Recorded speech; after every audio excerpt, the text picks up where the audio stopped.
سلطان صلاح الدین ایوبی کے ساتھی قاضی بہاؤالدین شداد اپنی یادداشتوں میں لکھتے ہیں 3 مارچ 1193 عیسوی 26 صفر 589 ہجری منگل کی شام تھی اور سلطان صلاح الدین ایوبی کی بیماری کا 11واں دن تھا۔ ان کی توانائی بالکل ختم ہو گئی اور امید دم توڑ گئی۔ رات کو ایسے وقت مجھے قاضی الفضل اور ابن زکی کو بلایا گیا جس وقت پہلے کبھی نہیں بلایا گیا تھا۔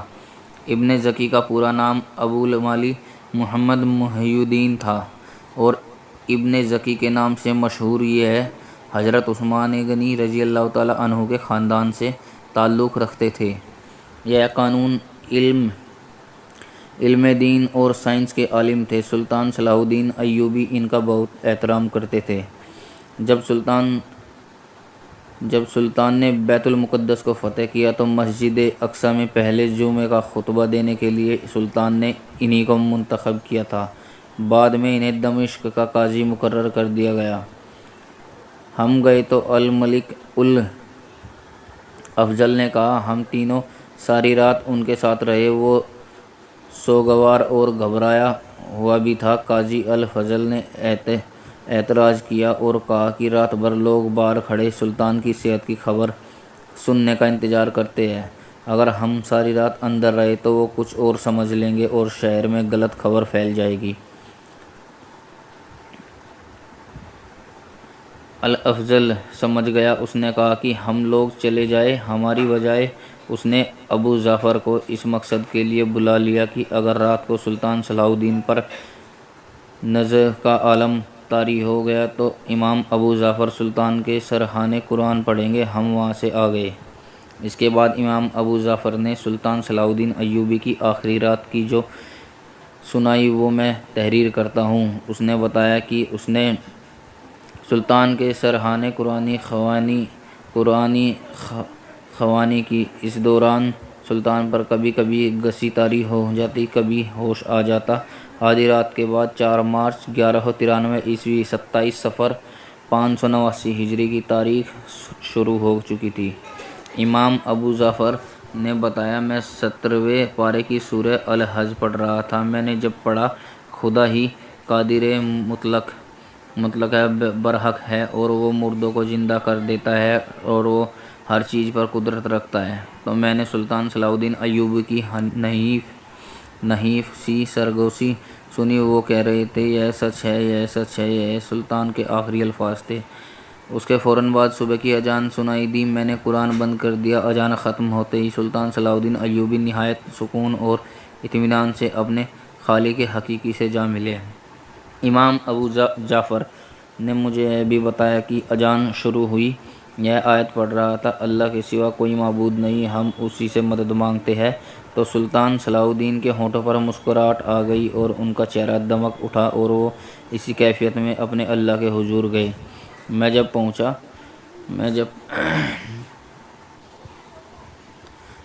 پہنچا اس وقت صلاح الدین فوت ہو چکے تھے۔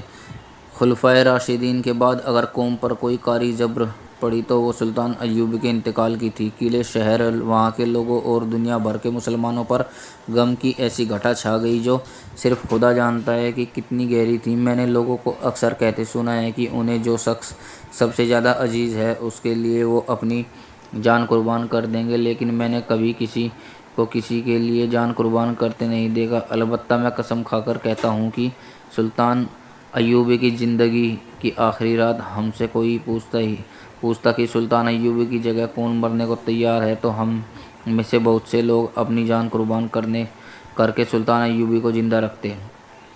اس روز شہر میں جسے دیکھو بے اختیار آنسو بہاتے دیکھا۔ لوگ رونے کے سوا کچھ اور سوچتے ہی نہیں تھے۔ کسی شاعر کو مرثیہ سنانے کی اجازت نہ دی گئی۔ کسی امام، کسی قاضی اور کسی عالم نے لوگوں کو صبر کی تلقین نہ کی، بلکہ وہ خود ہچکیاں لے رو رہے تھے۔ صلاح الدین ایوبی کے بچے روتے چیختے گلیوں میں نکل گئے۔ انہیں روتا دیکھ کر لوگ دہاڑے مار مار کر روتے تھے۔ ظہر کی نماز کا وقت ہو گیا۔ اس وقت سلطان کی میت کو آخری غسل دے کر کفن پہنایا جا چکا تھا۔ عدالت کے ایک اہلکار نے دیا تھا۔ غسل کے لیے مجھے کہا گیا تھا، مگر دل اتنا مضبوط نہ تھا، میں نے انکار کر دیا۔ میت باہر لا کر رکھی گئی۔ جنازے پر جو کپڑا ڈالا گیا وہ قاضی الفضل نے دیا تھا۔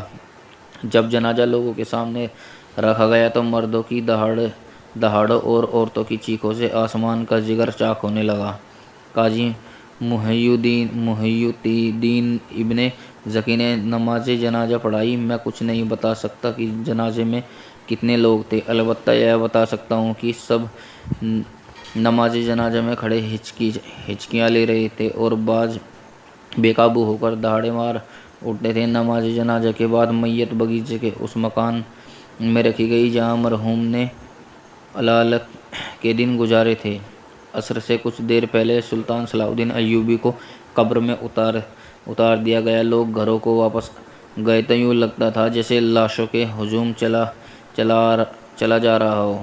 میں اپنے ساتھیوں کے ساتھ قبر پر قرآن خوانی کرتا رہا۔ قاضی بہاؤالدین کی یادداشت یہاں ختم ہوتی ہے۔